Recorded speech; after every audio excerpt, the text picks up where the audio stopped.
mes chers amis, comme je suis heureuse de vous retrouver dans cette superbe ville de Nice.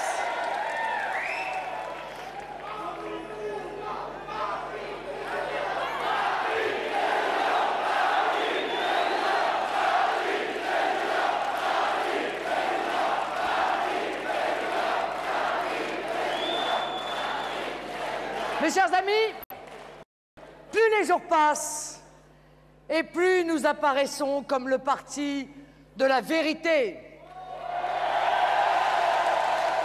contre les partis du cynisme. Et quel cynisme! Depuis des mois maintenant, je suis prête et je dis mes intentions aux Français. Mes propositions précises sont sur la table depuis novembre, chiffrées depuis le début de l'année, et je n'ai pas peur de débattre du fond. Moquez-vous, mes amis, de tous les discours de ces commentateurs en mal d'inspiration. Oh, ils passent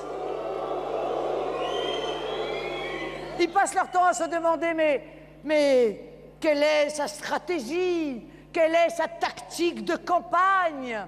Vais-je ou non, pour la 10e fois en 12 mois, revenir à mes fondamentaux, comme ils disent? Ignorez ces discours stériles qui tentent de savoir si je m'attaque plus à un tel ou à un tel, mais quelle importance! Quelle importance! Tout cela n'a aucun sens. Je parle depuis que je suis candidate de tous les sujets, tout le temps. Je mets mes propositions devant les Français, sincèrement, dans la transparence, parce que je n'ai pas peur d'être jugée.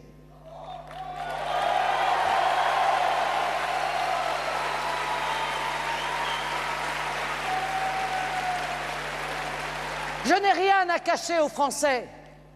Je n'ai qu'une seule chose à faire, leur montrer que cette élection est un moment crucial pour notre pays.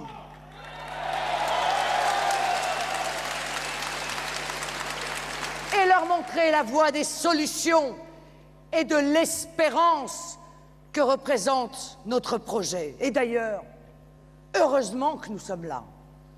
Car pour le reste, quel triste tableau nous offre cette campagne présidentielle. Oh, moi je comprends les Français qui me disent qu'ils sont déçus par le niveau de cette campagne. Je partage leur point de vue. Un président sortant au bilan catastrophique s'accroche désespérément au pouvoir.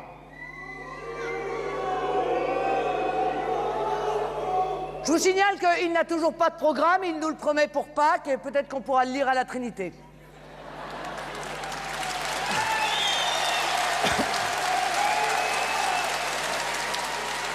Alors, il fait du neuf avec du vieux. Il essaie de masquer le vide de ses propositions avec 2 ou 3 mesurettes qu'il avait déjà sorties en 2007. En réalité, il n'a plus rien à dire aux Français. Et aurait-il des choses à leur dire? Les Français le savent, cet homme-là ne tient jamais ses promesses.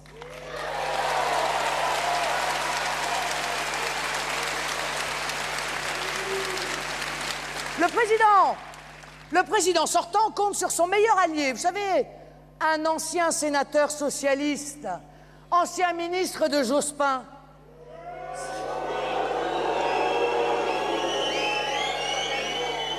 Alors évidemment, comme le sénateur socialiste en question prend des voix au candidat socialiste officiel, alors le président sortant pousse le plus possible son nouveau petit protégé dans les médias. Même le Figaro lui trouve toutes les qualités.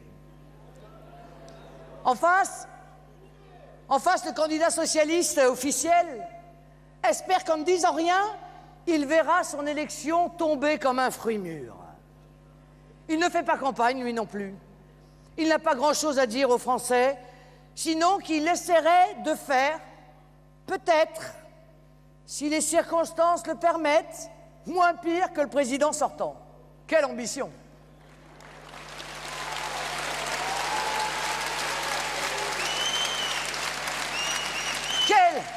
Quelle promesse de changement! Donc le changement, finalement, c'est comme avant. Il y a un candidat centriste aussi, qui participe à cette non-campagne. Il appartient, lui, à une famille politique qui a du mérite. elle assume le néant de son projet pour la France. Alors, lui, il fait campagne en disant qu'il ne changera rien à rien.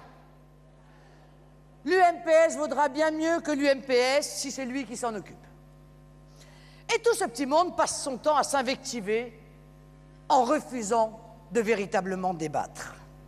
Opposer sa vision de la France et du monde à celle de l'autre, oui. Le débat, même féroce, oui. Mais l'injure et les disputes de cours de récréation, non.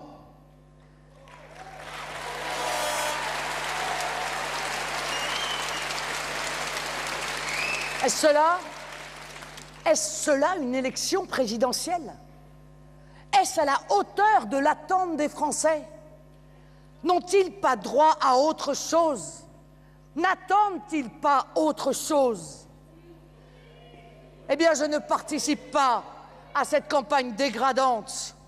Moi, je veux parler aux Français des choix qu'ils ont à faire pour la France, pour leur avenir, pour celui de leurs enfants.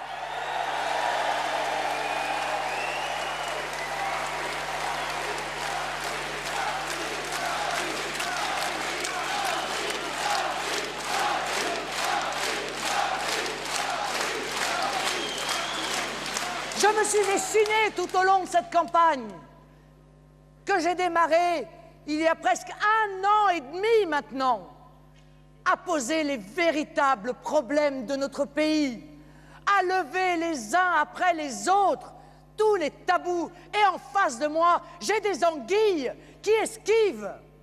J'ai posé le problème de fond de l'euro, de la loi de 73, de l'effondrement de la laïcité, avec les prières de rue, du halal, du fondamentalisme islamique.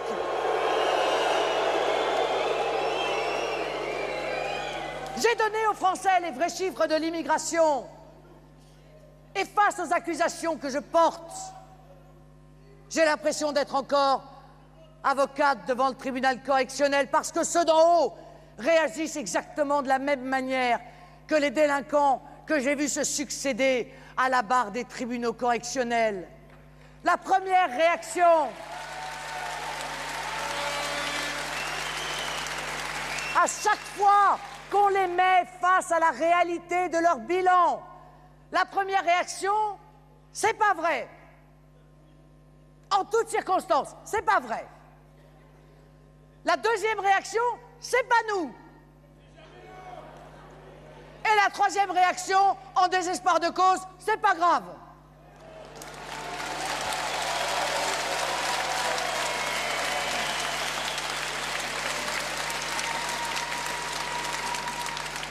Alors avons-nous si peur?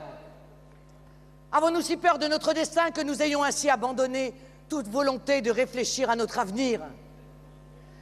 Cette élection est pourtant l'heure des choix décisifs. Cette élection est d'une importance extrême. Depuis longtemps, nous n'avons pas eu à faire de choix aussi décisifs.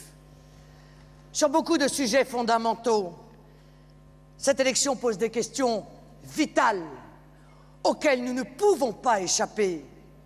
Ah, je sais que cela fait peur parfois. Je sais qu'il faut avoir du courage pour se poser les vraies questions. Je sais qu'il est souvent plus confortable de se satisfaire de la minable mise en scène qu'on nous offre. Nos élites sont passées maîtres dans la mauvaise comédie politique. Je sais qu'il est pour certains tentant d'abandonner l'idée même de voter en se disant que, finalement, ça ne change rien. Je sais que les sirènes du renoncement sont puissantes. Je ne les sous-estime pas.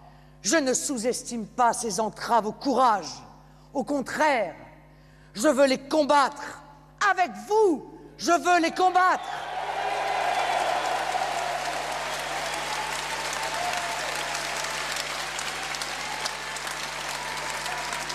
Je veux de toutes mes forces arracher les Français à ce terrible renoncement, à cet étrange renoncement. Je dis aux Français que cette élection est capitale pour leur avenir. Ils doivent ouvrir les yeux, ils doivent le comprendre. C'est notre mission à tous, ici, de porter ce message parce qu'il ne reste que quelques jours. s'il n'y avait qu'une seule chose à dire aux Français, c'est la suivante. Saisissez-vous de votre destin. Faites un choix courageux. Occupez-vous de vos propres affaires, les affaires de la France.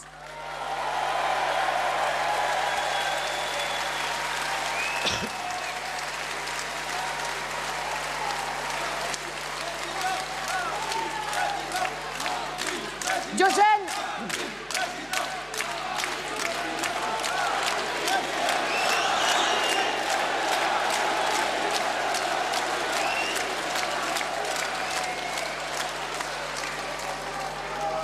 Diogène se promenait dans Athènes en plein jour, une lanterne à la main, cherchant un homme. J'ai parcouru les promesses de Nicolas Sarkozy et de François Hollande avec une loupe des jours entiers. Je n'y ai pas trouvé de différence. Malgré toutes les promesses de changement, je n'y ai trouvé que l'UMPS, l'éternel UMPS. Je n'y ai trouvé que l'européisme de nos élites mondialisées. Je n'y ai trouvé qu'une classe politique soucieuse de défendre ses privilèges sous le couvert d'une fausse alternance. Ah, c'est vrai, ici et là, une virgule a été déplacée sur tel ou tel sujet de société, l'un ou l'autre cherche à se différencier, bref, des distinctions sur les apparences, mais un accord profond sur l'essentiel. Et comment pourrait-il en être autrement? Depuis plus de 30 ans, droite et gauche ont voté les mêmes traités européens. Et quand l'un s'abstenait, c'était parce qu'il trouvait qu'il n'y avait pas assez d'Europe. Depuis plus de 30 ans, droite et gauche ont cherché à priver la France de sa souveraineté, le peuple français de sa liberté, de son droit à disposer de lui-même. Depuis plus de 30 ans, droite et gauche ont montré leur manque de confiance dans la France, leur mépris profond pour le peuple français. Notre classe politique ne voit dans la France qu'une donnée statistique, 1% du genre humain. Depuis plus de 30 ans, droite et gauche nous imposent une immigration de masse qui déstabilise notre nation.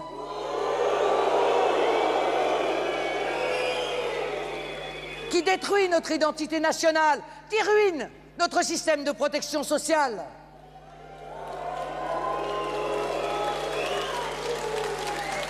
Depuis plus de 30 ans, droite et gauche se disputent le laxisme, laissant l'insécurité se développer dans l'impunité totale. Depuis 30 ans, la guimauve du politiquement correct les tétanise. On ne peut plus parler de rien, sous peine d'être accusé de stigmatiser. J'ai pris ce mot en horreur.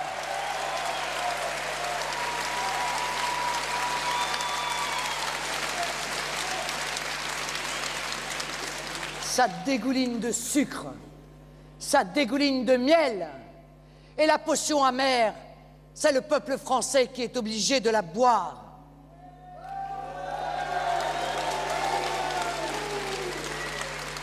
La réalité, mes chers amis, c'est que Nicolas Sarkozy et François Hollande n'aiment pas la France. Ils la conjuguent au passé. Ils la conjuguent au passé parce qu'ils ne voient pour avenir à la France que sa dissolution dans l'Europe et le mondialisme.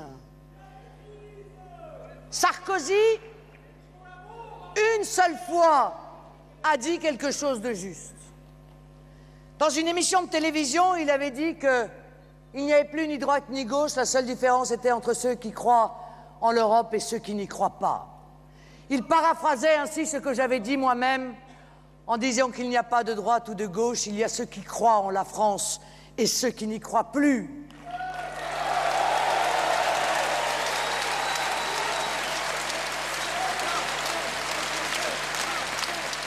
Alors, disais-je le répéter 1000 fois, je le redirai. Il n'y a pas de choix véritable à faire entre ces deux hommes. C'est du pareil au même. Et c'est cela qui peut désespérer les Français si nous ne leur montrons pas une autre voie. Je veux vous parler sans fausse modestie Je peux le faire parce que je sais que je ne suis pas seule. Je peux le faire parce que je sais que je suis d'ores et déjà la candidate de millions de Français.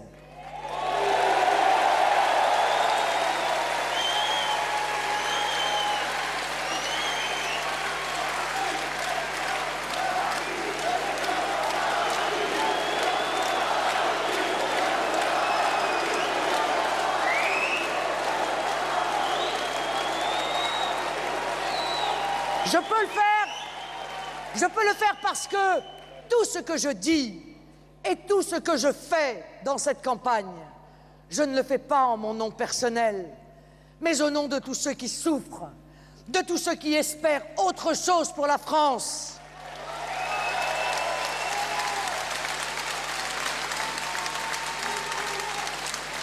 Vous êtes tous derrière moi et je ne suis pas candidate pour moi-même. À la différence de beaucoup d'autres, je ne me bats pas pour obtenir quelques Marocains ministériels ou quelques sièges à l'Assemblée. Je me bats parce que je crois en la France, parce que je crois que notre peuple est grand et qu'il peut beaucoup.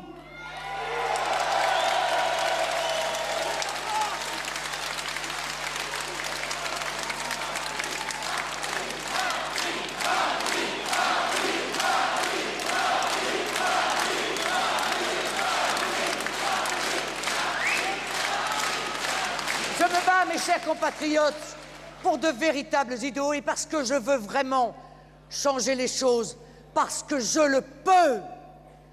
Alors je le dis sans ambages, dans cette élection, ma candidature est unique. Ils sont 9 candidats et je suis unique, mais pas seul, parce que vous êtes là.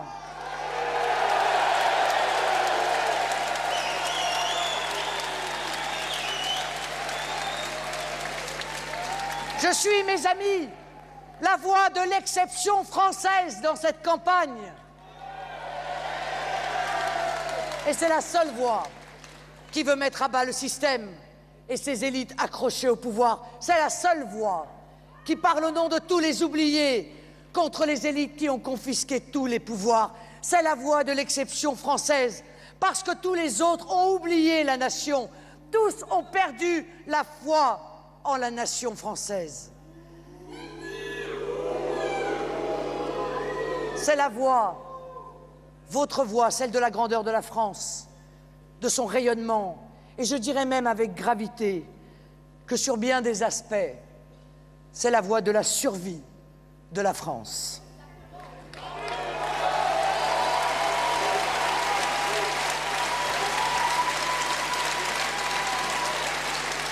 Car c'est bien la survie de la France qui se joue dans cette élection. Ne nous y trompons pas.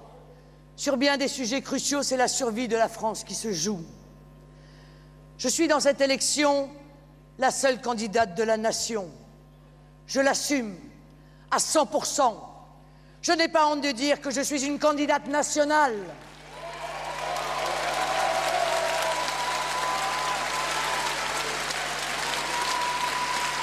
Et que j'aime mon pays, et que j'aime son drapeau.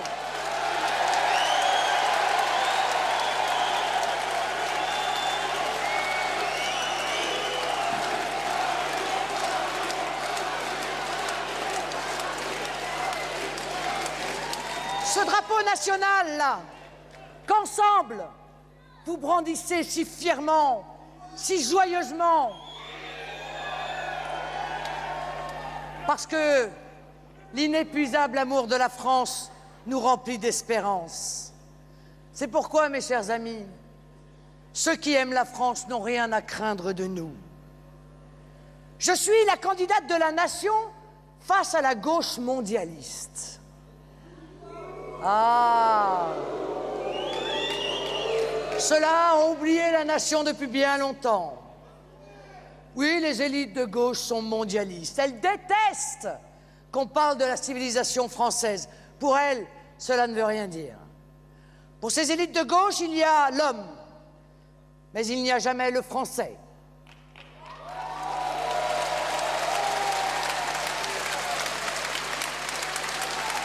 Pour elle, il y a toujours l'individu avant le sentiment national. Souvenons-nous de ces mots terribles de François Mitterrand. La France est notre patrie, l'Europe est notre avenir. Mais tout était déjà dit. Dans leur esprit, la France est une vieille survivance de l'histoire, presque une aberration pour eux. L'Europe de Bruxelles, ce machin sans âme, et qu'on construit artificiellement à toute vitesse, sans jamais y associer les peuples, devient l'objectif sacré, avant le gouvernement mondial dont rêve Jacques Attali, surnommé Jacques Attila. Pour ces élites de gauche, il y a l'immigré, avant le français. Elles ne s'en cachent même pas.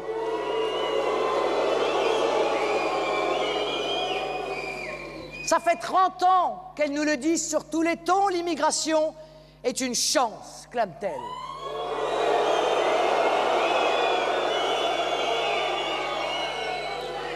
Et si elles en sont là, c'est parce qu'elles se sont vendues. Elles partagent le projet de ces puissances d'argent qui, aujourd'hui, gouvernent tout. Ah, elles veulent de la main-d'œuvre à pas cher, immédiatement disponible pour affaiblir les travailleurs français. Et c'est tout le sens de leur projet inique. Mais je suis aussi la candidate de la nation face à la droite du mensonge. Je suis la seule candidate de la nation parce qu'il n'y a pas que les élites de gauche qui ont oublié la nation. Les élites aujourd'hui au pouvoir, soi-disant de droite, aussi l'ont abandonnée.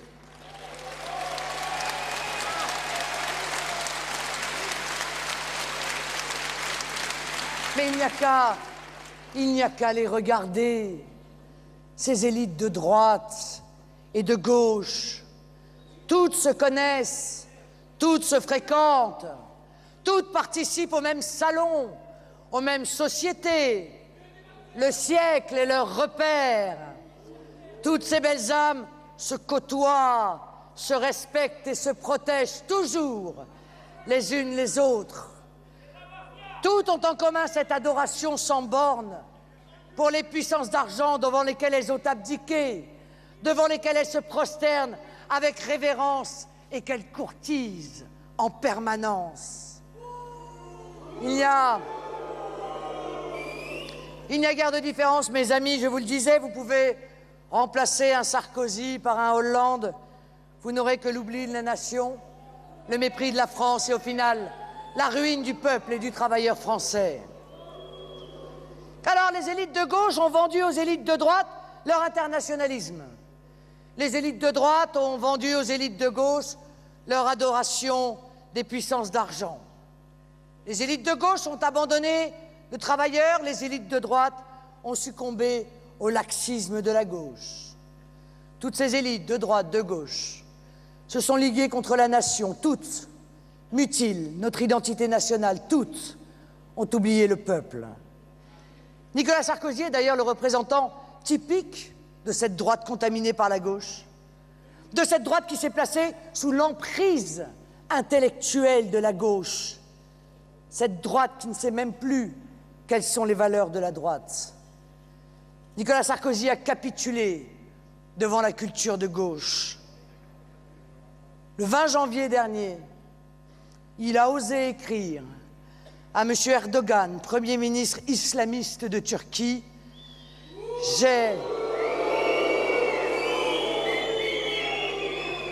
J'ai, écrivait-il, blâmé personnellement en 2007 la férocité de la colonisation française en Algérie. »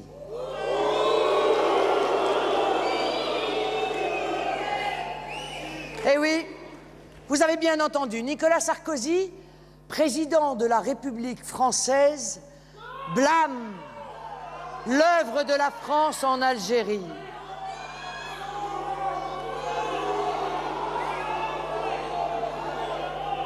On croirait lire du Mélenchon dans le texte.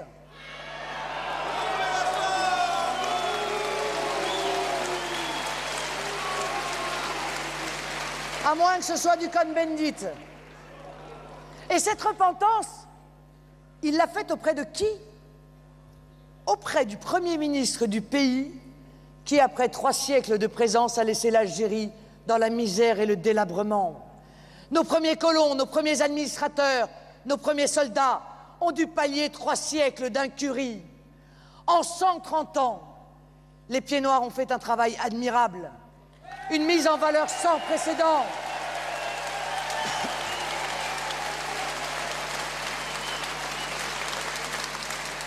La France doit le reconnaître. La France ne doit pas l'oublier. Et puis en ce moment où les Français musulmans vivent sous la pression islamiste, je ne peux et nous ne pouvons oublier les harkis.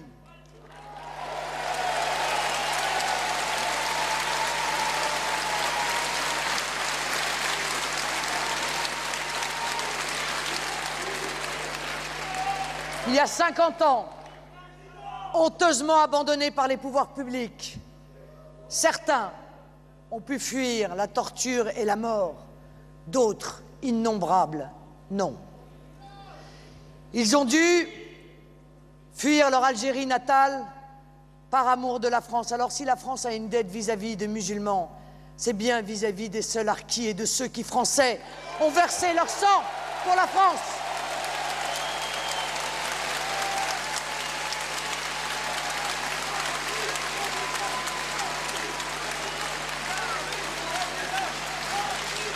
Malgré les vraies promesses de Nicolas Sarkozy effectuées en 2007 à l'égard des harkis, qu'a-t-il fait? Il a reconnu le génocide arménien. S'il y avait bien un massacre qu'il aurait dû reconnaître comme il s'était engagé à le faire, c'était celui subi par les harkis et la souffrance immense des rapatriés, obligés de partir sans rien de la terre qui les avait vus naître.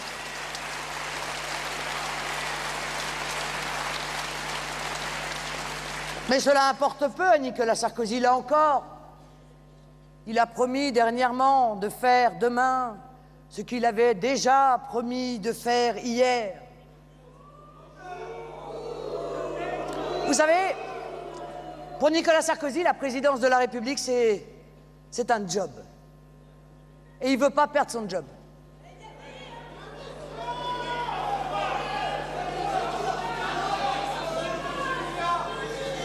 Cet homme s'est emparé du drapeau français en 2007, l'agitant lors de ses meetings et sur les plateaux de télévision. Il le ressort aujourd'hui d'un vieux carton poussiéreux, oublié dans les greniers de l'Élysée. Il y avait planqué pendant 5 ans. Ah, il le fait claquer à nouveau. Et nous n'entendons que le bruit des promesses trahies. Le gouvernement de Nicolas Sarkozy a tout trahi parce qu'il s'est rangé au laxisme et à l'angélisme de la gauche. Le bilan de ce gouvernement est déplorable. Je comprends que Nicolas Sarkozy n'ait pas envie d'en parler. Il a fait rentrer légalement 1 million d'immigrés en 5 ans,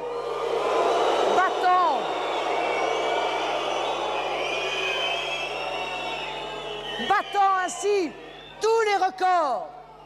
Il a fait rentrer légalement en 5 ans l'équivalent de l'aire urbaine de Nice, et certains s'étonnent qu'il y ait une crise du logement en France.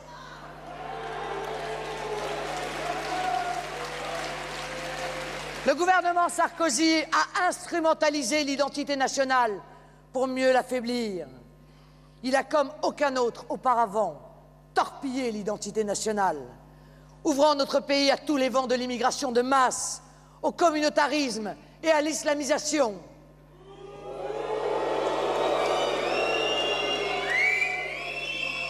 Oui, le gouvernement Sarkozy est coupable de cette faute morale très lourde. Il a trahi les Français.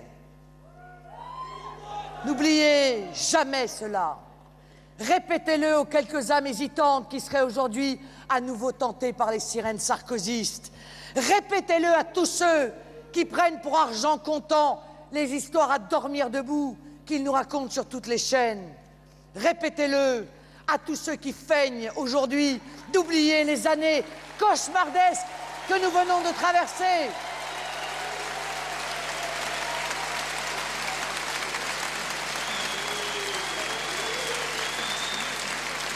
Répétez-le à tous ceux qui ont peur, pour je ne sais quelle raison, de sanctionner ce pouvoir coupable, à ceux qui, par un abandon incompréhensible, seraient prêts à voter pour un homme dont ils ne veulent plus, dans le but illusoire d'éviter l'élection d'un homme dont ils ne veulent pas.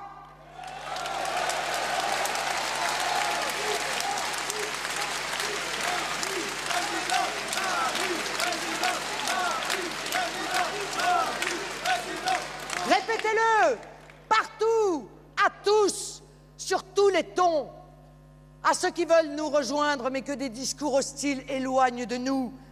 Je suis la seule candidate de la nation. Je suis cette exception française dans l'élection.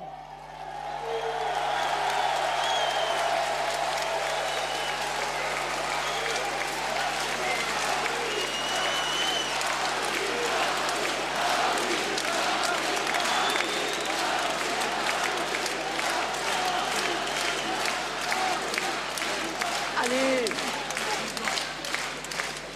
tournons la page. Écrivons un nouveau chapitre de l'histoire glorieuse de notre pays. Retrouvons cette maîtrise que nous avons perdue. Reprenons le contrôle de notre nation qui est en train d'être vendue à l'étranger.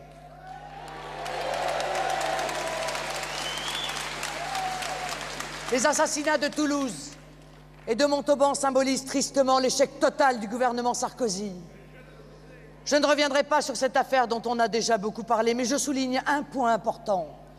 Elle symbolise tout l'affaissement de notre identité nationale.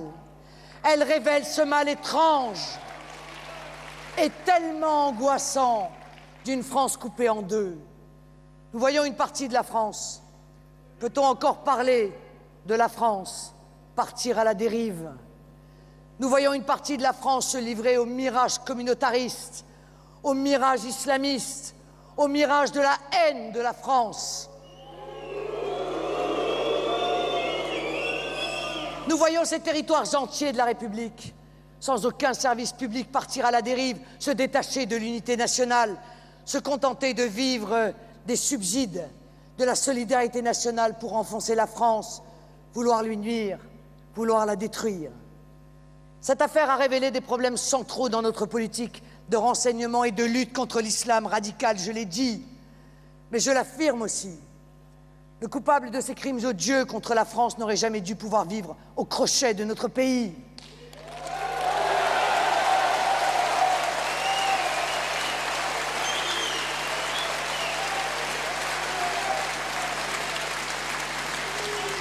Si le Front National avait été au pouvoir depuis 25 ans, il n'aurait pas eu la nationalité française.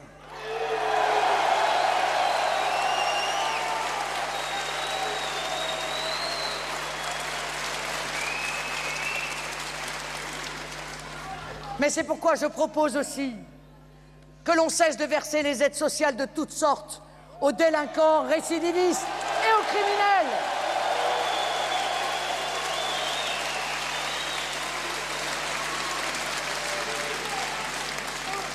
Qui se débrouille? Une fois sorti de prison, qui se débrouille?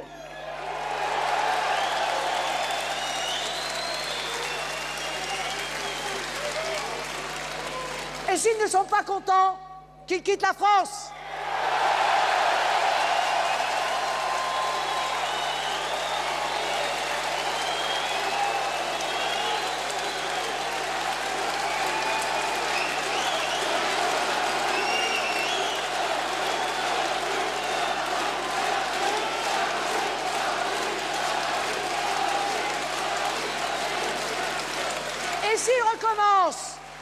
Et s'ils recommencent, qu'ils retournent en prison. Et s'ils sont étrangers, on leur demandera de rentrer chez eux.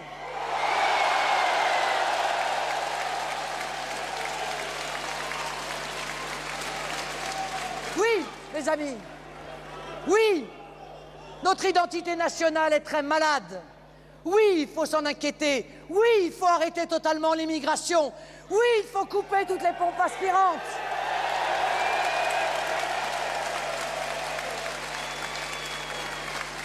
Oui, il faut agir d'urgence pour arrimer à nouveau ces territoires perdus de la République qui échappent désormais à tout contrôle. Oui, il faut d'urgence agir pour rappeler à tous que la France est une et indivisible.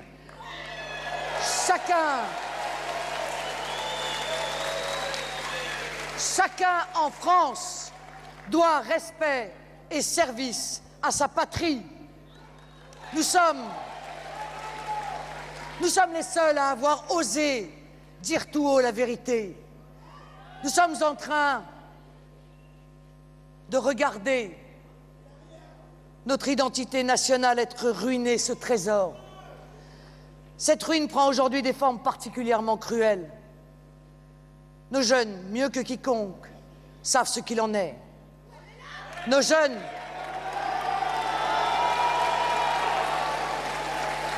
plus que les autres, subissent les affres d'une identité nationale moribonde. Dans les lycées de France, dans certaines universités, la pression communautariste devient insupportable. L'islamisation est rampante.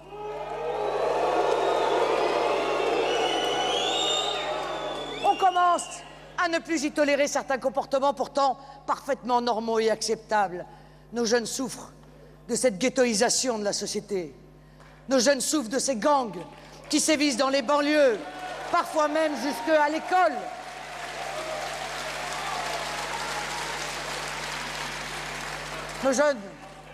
Nos jeunes ont l'impression de ne plus être en France.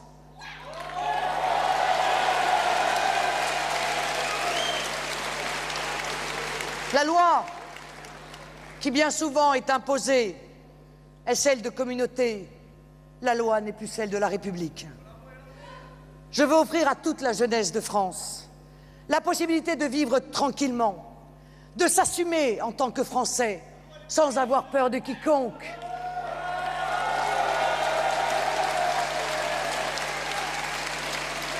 Et je propose que toute la jeunesse de France puisse passer quelques mois à respecter ensemble les règles de la République. C'est pourquoi je suis favorable au rétablissement d'un court service militaire obligatoire pour tous, garçons et filles.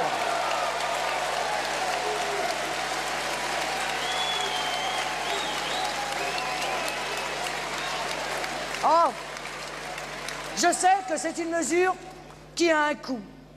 Et je sais dans quel état Nicolas Sarkozy a laissé les comptes de la nation.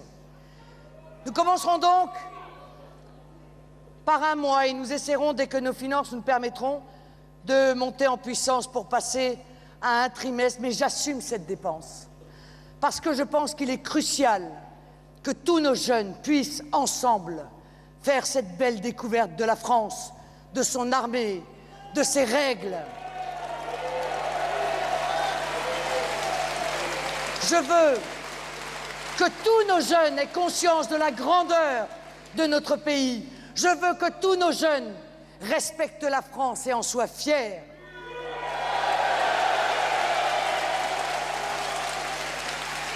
Je veux que tous saluent le drapeau avec respect, honneur et dignité.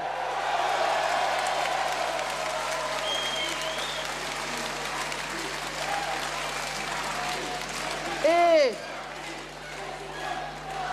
je veux aussi que les perturbateurs soient remis dans le droit chemin. Je veux un support pour combattre les idéologies dévastatrices comme le salafisme.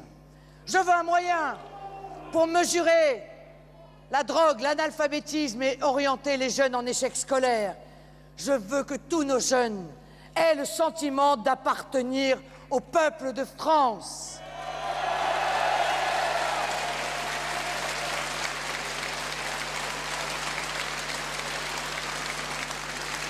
Je suis la seule candidate de la nation, mais je suis aussi la seule candidate dans cette élection qui parle avec sincérité de l'état de notre économie.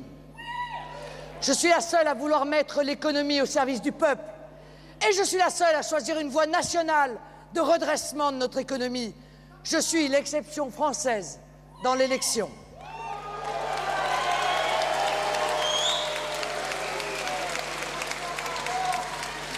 Je ne peux supporter que depuis maintenant 10 ans, la France appartienne à la zone économique la plus malade dans le monde.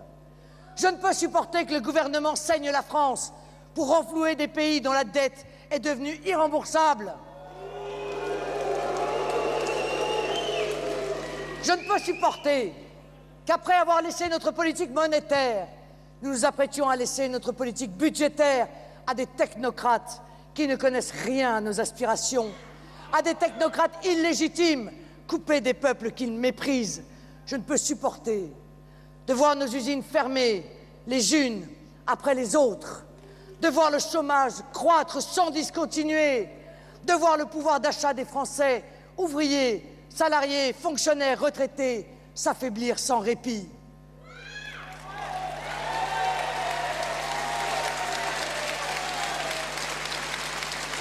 Il n'y a plus aucune conquête sociale dans notre pays.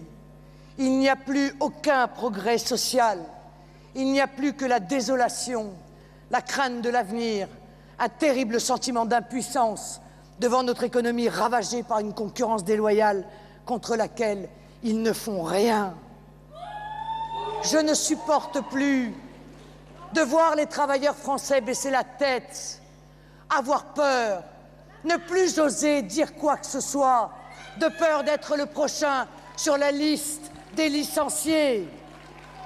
C'est la dictature du malheur, permise par les politiques de droite comme de gauche. Toujours plus de misère pour le peuple et toujours plus de richesse pour quelques oligarques. Mais tout cela n'a aucun sens. Là aussi, il faut tourner la page. Il faut avoir le courage de reprendre notre destin en main. Alors oui, je l'assume aussi. Je suis la candidate de la rupture économique. Je suis la candidate de la rupture économique pour le peuple.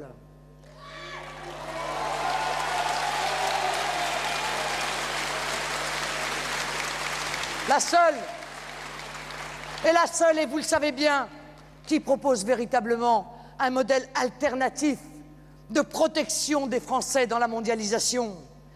Je suis la seule candidate à avoir choisi le chemin de la raison et du pragmatisme quand les autres s'enfoncent dans une idéologie mortifère qui ruine notre pays. Tous les autres candidats défendent l'euro à tout prix.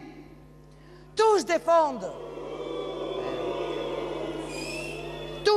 la confiscation de notre politique monétaire et de notre politique budgétaire par l'Europe. Tous s'opposent au protectionnisme, mais tous sont dans une bulle.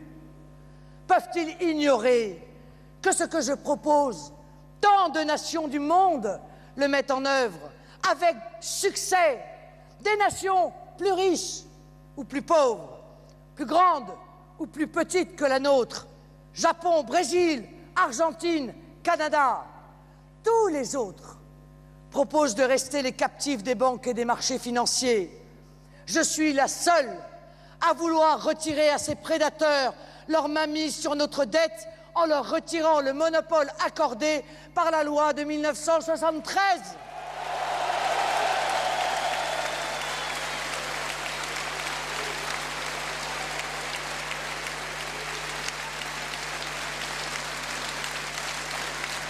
Je suis la seule à vouloir déprivatiser l'argent public. Alors oui, je suis cette exception dans l'élection, cette exception qui mettra sérieusement au pas les banques voraces et les spéculateurs. Oui, ce sera à la Banque de France de prêter sans intérêt à l'État et non aux banques.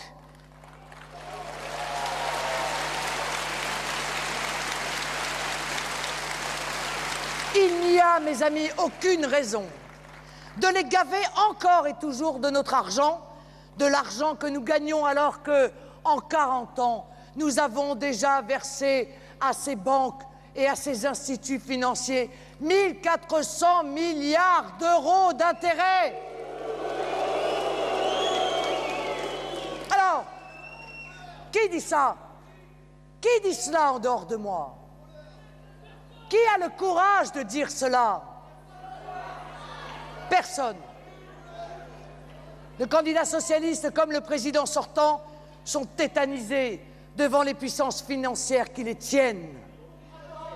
J'interdirai les parachutes dorés, les retraites chapeaux, je l'ai dit, mais j'annonce aussi une mesure importante. Je gèlerai pendant la durée du mandat les frais bancaires pour les particuliers comme pour les entreprises.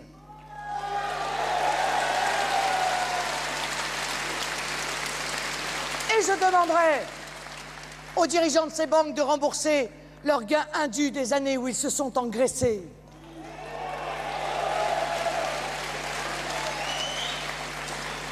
Je baisserai par la loi le taux de l'usure pour éviter ce drame du surendettement et je punirai les banques voraces, Sofinco, Cofidis, Finaref.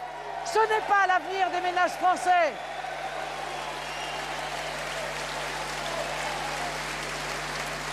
Alors oui, je suis la seule candidate de la rupture économique et je veux moraliser notre économie. L'économie doit être au service du peuple et non l'inverse. Je n'accepte pas que l'on mette en concurrence les travailleurs français avec les travailleurs de toute la planète, qu'on fasse venir des travailleurs immigrés pour prendre le travail que les Français attendent. Nous comptons 5 millions de chômeurs, déclarés ou dissimulés. Ces travailleurs immigrés sont inutiles et leur faire croire le contraire n'est pas un cadeau qu'on leur fait.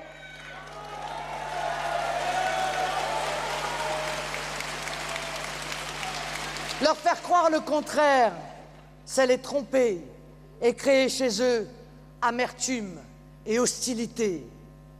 Mais vous savez bien pourquoi tous les autres candidats, main dans la main, défendent l'immigration de masse. Vous le savez. Tous sont aux ordres du grand patronat. Le grand patronat par la voix de Laurence Parisot.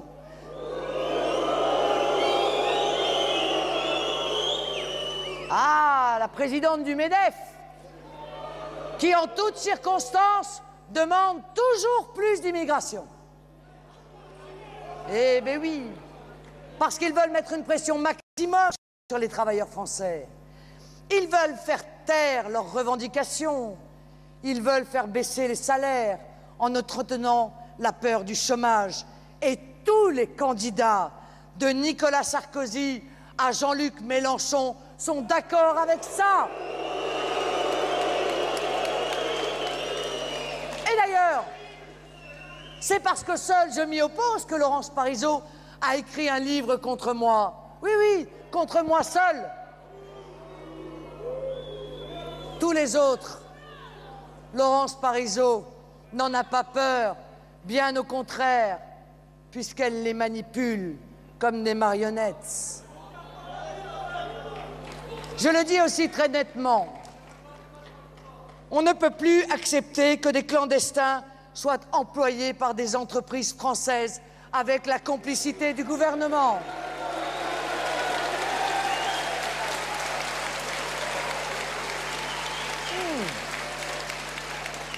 Ça fait des années que le gouvernement ferme les yeux sur ce scandale. Eh bien, vous pouvez avoir confiance en moi, je ne le tolérerai pas. Je mettrai les clandestins dehors.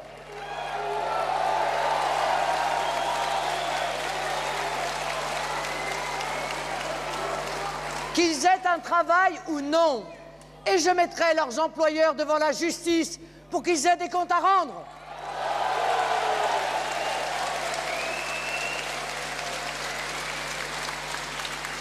Mes amis, quand je parle de la moralisation de notre économie, je pense aussi au scandale des syndicats. Comme beaucoup de Français, j'en ai assez de ces syndicats d'un autre temps, qui ne représentent plus les travailleurs. La plupart des employés, des ouvriers, savent qu'ils ne peuvent pas compter sur ces syndicats pour les défendre. D'ailleurs, les salariés ne votent plus aux élections professionnelles parce qu'ils n'ont plus aucune confiance dans les syndicats. La France est le pays du monde occidental dont le taux de syndicalisation est le plus faible. Croyez-vous qu'il s'agisse là d'un hasard? Ces syndicats, et je vise en particulier la CGT,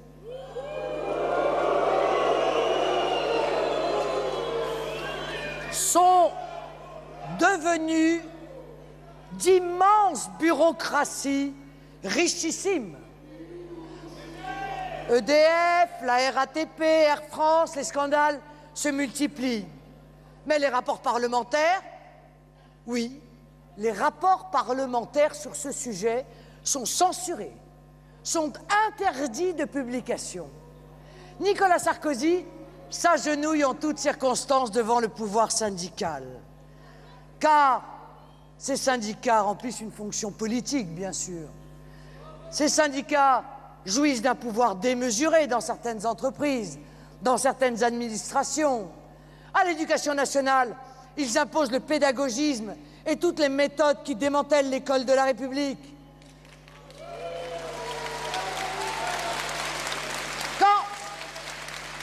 Quand François Bayrou fut ministre de l'Éducation nationale pendant 4 ans, il avait accordé un bureau à la principale responsable du syndicat des enseignants de gauche à proximité de son propre bureau. Vous voyez bien que ces syndicats passent des messages politiques qui vont contre l'intérêt du peuple. Ils se rangent toujours du côté des élites.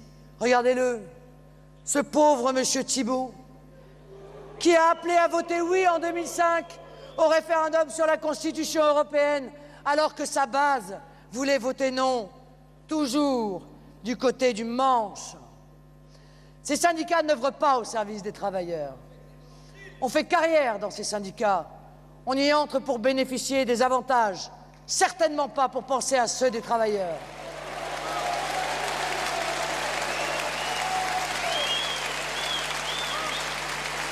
Oh, les Français sont de plus en plus scandalisés par ces syndicats qui cherchent perpétuellement le blocage, qui ont une attitude extrémiste. Ils desservent les salariés, toujours refuser la négociation, toujours refuser le dialogue, préférer la confrontation stérile, suivie en général de la capitulation en rase campagne. Ce n'est pas ainsi que les choses avancent. Cela n'est plus possible. Les salariés demandent une meilleure représentation. Ils demandent que leur voix au sein de l'entreprise soit mieux prise en compte, qu'on les écoute. Et ils veulent qu'on les protège enfin, qu'on fasse avancer leurs droits, tout en respectant la vie des entreprises. Les salariés ne sont pas des idiots. Ils savent très bien que si leur entreprise fonctionne mal, c'est leur emploi qui est menacé. Alors, j'ai déjà proposé une vaste réforme syndicale.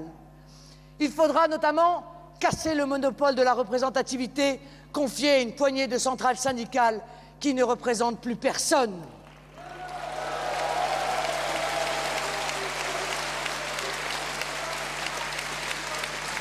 Nous ferons une grande loi de modernisation et de libération des syndicats. Mais nous ferons aussi la transparence dans le financement des syndicats. Ils seront soumis aux mêmes règles que les partis politiques, et ce n'est que justice. Des enquêtes minutieuses, auxquelles se refusent tous les pouvoirs en place depuis des années, permettront de faire le ménage. Les comptes des comités d'entreprise seront soigneusement vérifiés, et l'argent irrégulièrement reçu devra être restitué.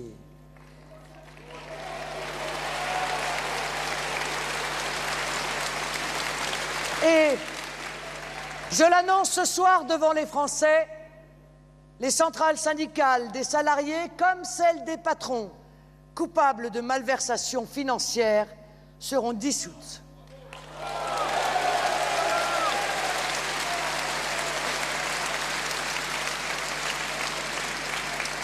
Je veux l'émergence de syndicats réellement représentatifs. Je veux l'émergence de syndicats nouveaux. J'organiserai quelques mois après mon élection des élections dans toutes les entreprises de France. Ainsi, les salariés pourront enfin être dignement représentés par ces nouveaux syndicats, vraiment au service des travailleurs.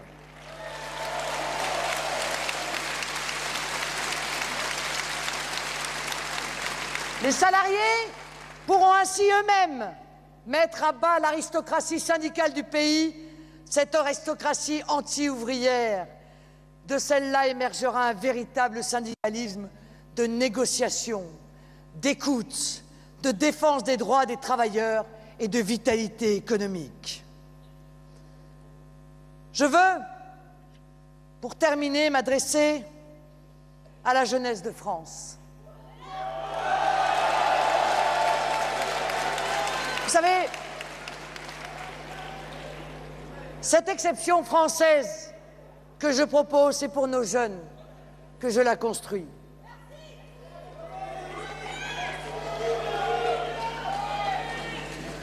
Non, non que la situation des plus âgés m'indiffère, non, bien au contraire. Je suis sensible tous les jours à la détresse de ces personnes âgées isolées, oubliées,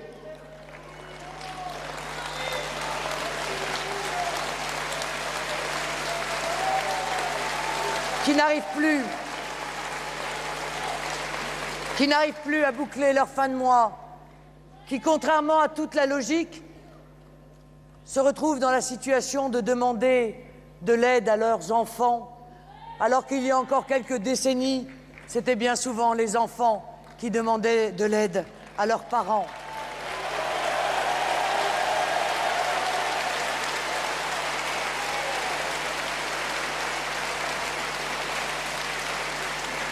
Mais parce que je sais que les générations qui nous ont précédés ne veulent pas voir leur travail mis à bas. Ils ne veulent pas voir les valeurs de notre pays être foulées aux pieds. Ils ne veulent pas voir tout ce qu'ils ont construit s'affaiblir et s'affaisser. Ils sont à mes côtés.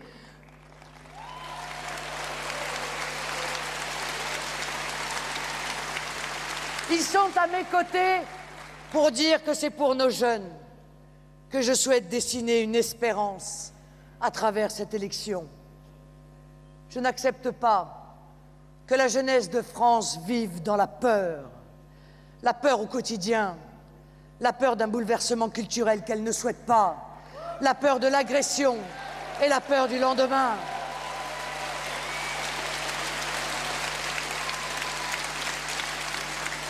La peur d'un avenir que nos jeunes voient bien sombre. Devons-nous offrir cela à nos jeunes? Comment, quelque part, ne pas se sentir un peu coupable? Quel échec de nos politiques que ce destin funeste, ainsi préparé, violence, précarité, chômage, américanisation, islamisation. Voilà ce que la jeunesse de France se voit offrir aujourd'hui. Il est possible de refuser la dictature du malheur. Il est possible de se soulever contre les injustices terribles de notre époque. Il est possible de retrouver le chemin que la France n'aurait jamais dû quitter, celui de la grandeur, de la prospérité et de la fierté.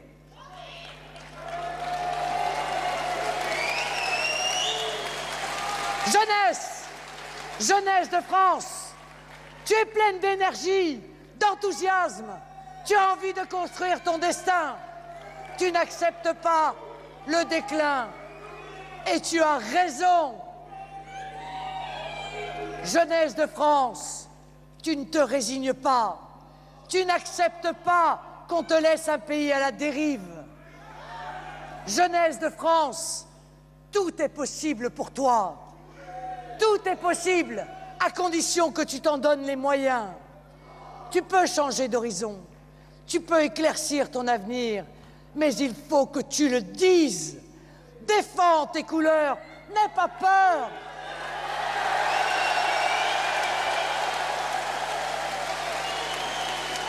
Bats-toi.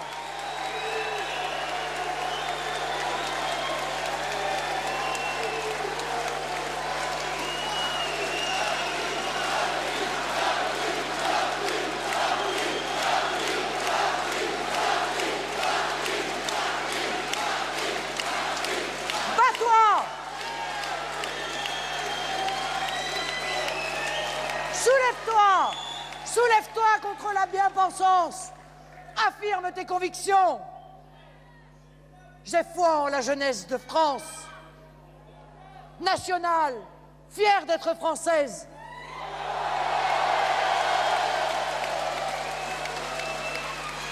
Et je dis, avec toute la jeunesse de France, dont je connais le courage et la fougue, nous n'avons pas peur de nous défendre. Nous n'avons pas peur de nous projeter.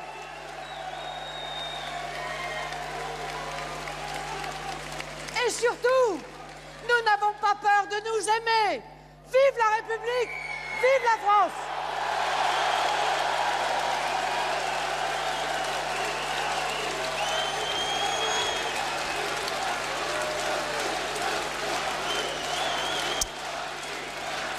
Et voilà donc pour ce meeting de Marine Le Pen en direct de Nice.